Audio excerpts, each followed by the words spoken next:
These three truths, that multiple connections protect you from vulnerability but prevent death, that spreading yourself creates the illusion of connection while guaranteeing isolation, and that you keep options because you're afraid of being fully seen, create the perfect conditions for commitment phobia disguised as abundance. Together they explain why someone can be surrounded by people who want them while feeling profoundly alone, why having options doesn't create satisfaction, why connection without commitment leaves you empty, why no relationship ever feels quite right. The protection keeps you safe from rejection. The fragmentation keeps you being fully known. The fear keeps you from risking vulnerability. And in the space between these forces, loneliness grows. Not despite your connections, but because of how you're approaching them. But there is another way, a path beyond the armor of options and the loneliness creates. This path begins with a radical proposition.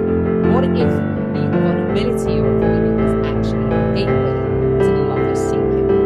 What if being fully known with all your flaws, fears, and contradictions is the only path to being fully loved? What if the risk of commitment is actually less painful than the guaranteed loneliness of protection?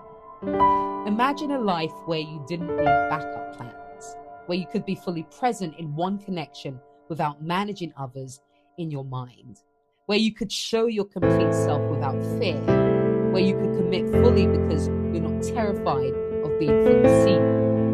Imagine a relationship where you don't have to edit yourself, where you don't have to perform different versions for different situations, where you can be completely honest about your life, your feelings, your fears, your desires. Imagine the relief of not managing multiple realities, the freedom of not keeping the story straight, the peace of being able to be fully yourself in one place rather than split across many.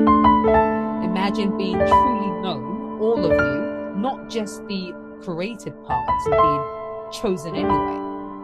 This isn't fantasy. This is what becomes possible when you stop using options as armor and start risking real vulnerability. But getting there requires facing the fear you've been avoiding, the fear that your full self might not be enough. And here's the truth about that fear.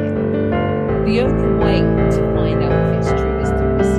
The only way to discover if you're lovable is to let someone actually see you. The only way to experience being fully loved is to allow yourself to be fully known. Start with this practice.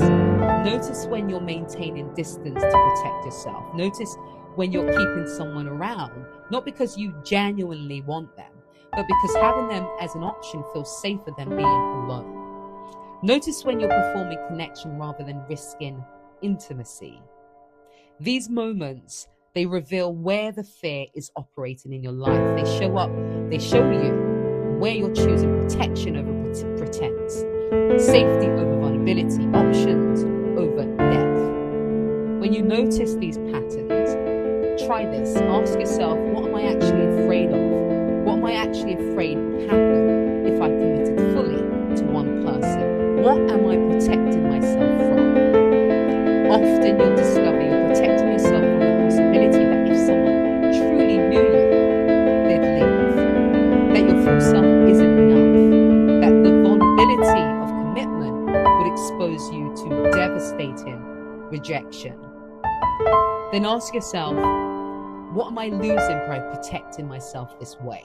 What kind of love am I preventing by keeping my armor up? These questions begin to shift your relationship with commitment. They help you to see that the protection you're maintaining is costing you the very intimacy you're seeking. Next, practice full presence in one connection. Not perfect presence, full presence. Show up completely. Be honest about your life. Share the parts of yourself you usually hide. Risk being seen. And this will, of course, feel terrifying at first. Every instinct will tell you to maintain distance, keep options, protect yourself. Your mind will generate reasons why this person isn't right, why you should keep looking, why commitment is premature. Notice these thoughts without acting on them. Recognize them as fear trying to pull you back into protection, and choose vulnerability anyway. Not because you're certain it will work out, but because the alternative is guaranteed loneliness. And here's what might happen. You might discover that being fully known doesn't lead to rejection. That showing your complete self actually deepens the connection. That the vulnerability you've been avoiding is actually what creates real intimacy. Or you might discover that this particular person can't meet you in that depth. And while that would be painful, it would also be information. It would tell you that the connection wasn't actually right.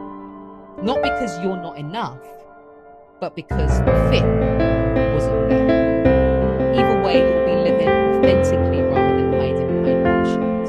You'll be risking real love rather than settling for protected loneliness. You'll be choosing presence over performance. And finally, examine the relationship with options themselves. Are you keeping them because you genuinely haven't found a connection worth committing to? Or are you keeping them because committing to one person feels too vulnerable? And be honest with yourself. If you're choosing options as protection, if you're maintaining backup plans specifically so no one becomes too important, then the issue isn't about finding the right person. It's about your relationship with vulnerability itself. And until you address that, no person will ever feel right enough to commit to, because the problem isn't them, it's your fear of being fully seen. And this isn't a quick fix. Commitment phobia has deep roots in past experiences, attachment wounds, and learned protection strategies. Changing your relationship with vulnerability is a practice, not a destination. But with one or each moment you choose presence over protection, with each time you risk being fully seen, with each time, each step towards real commitment despite the fear, you weaken the patterns of love. You begin to discover what Neo and all of us caught in this pattern need to discover: that the vulnerability you're avoiding is actually the gateway to the love you're seeking. That being fully known is the path